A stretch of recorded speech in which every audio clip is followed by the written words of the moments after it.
ಬೆಂಗಳೂರಿನ ಬಹುತೇಕ ಏರಿಯಾಗಳು ಮಳೆಯಿಂದ ಯಾವ ರೀತಿಯ ಪರಿಸ್ಥಿತಿಯನ್ನ ಫೇಸ್ ಮಾಡ್ತಿದೆ ಅನ್ನೋದನ್ನ ದೃಶ್ಯಗಳ ಸಮೇತ ಗ್ಯಾರಂಟಿ ನ್ಯೂಸ್ ನಿಮ್ಮ ಮುಂದೆ ಇಡ್ತಾ ಇದೆ. ಈಗ ನೇರವಾಗಿ ಯಲಚೇನಹಳ್ಳಿ ಭಾಗಕ್ಕೆ ಹೋಗೋಣ. ಅಲ್ಲೂ ಕೂಡ ವಿಪರೀತ ಮಳೆಯಿಂದಾಗಿ ಸಾಕಷ್ಟು ಅವಾಂತರಗಳು ಸೃಷ್ಟಿಯಾಗಿದೆ. ಬೆಂಗಳೂರಿನಲ್ಲಿ ಎಲ್ಲಿ ನೋಡಿದ್ರೂ ಕೂಡ ಕೆರೆ, ನದಿಗಳು ಉದ್ಭವ ಆಗ್ಬಿಟ್ಟಿದೆ. ತಾತ್ಕಾಲಿಕವಾಗಿ ಮಳೆ ನೀರಿನಿಂದ 2 ದಿನ ಸುರಿದ ಮಳೆಗೆ ಸಿಲಿಕಾನ್ ಸಿಟಿಯ ಪರಿಸ್ಥಿತಿ ಹೀಗೆ ನೋಡೋದಕ್ಕೆ ಸಿಗ್ತಾ ಇದೆ.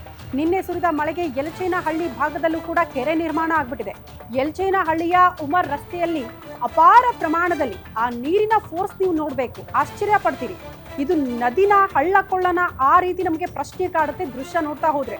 ಯಲಚೇನ ಭಾಗದಲ್ಲಿ ಅಪಾರ ಪ್ರಮಾಣದಲ್ಲಿ ನೀರು ತುಂಬಿಕೊಂಡು ಒಂದ್ ರೀತಿ ನದಿಯ ರೀತಿಯಲ್ಲೇ ಹರಿದು ಹೋಗ್ತಾ ಇದೆ. ದೃಶ್ಯ ನೋಡ್ತಾ ಇದ್ದೀರಿ, ಆ ನೀರಿನ ಫೋರ್ಸ್.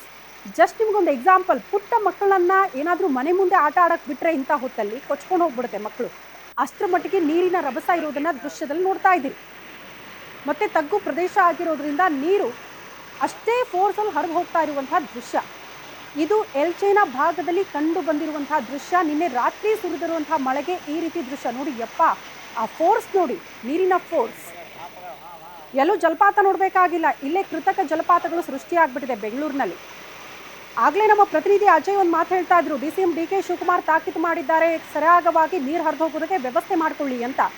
ಗಡ್ಡಕ್ಕೆ ಬೆಂಕಿ ಬಿದ್ದಾಗ ಬಾವಿ ತೋಡಿದ್ರು ಅನ್ನೋ ಗಾದೆ ಮಾತು ಬಹುತೇಕರಿಗೆ ಗೊತ್ತು. ಈಗ ಮಳೆ ಆಗಿದೆ, ಅವಾಂತರಗಳು ಸೃಷ್ಟಿಯಾಗಿದೆ, ಈಗ ಪರಿಹಾರ ಕಂಡು ಹಿಡ್ಕೊಳ್ಳೋದಕ್ಕಾಗುತ್ತಾ? ಈ ಮಳೆ ನೀರಲ್ಲಿ ಏನಾದರೂ ಮಾಡೋಕ್ಕಾಗುತ್ತಾ?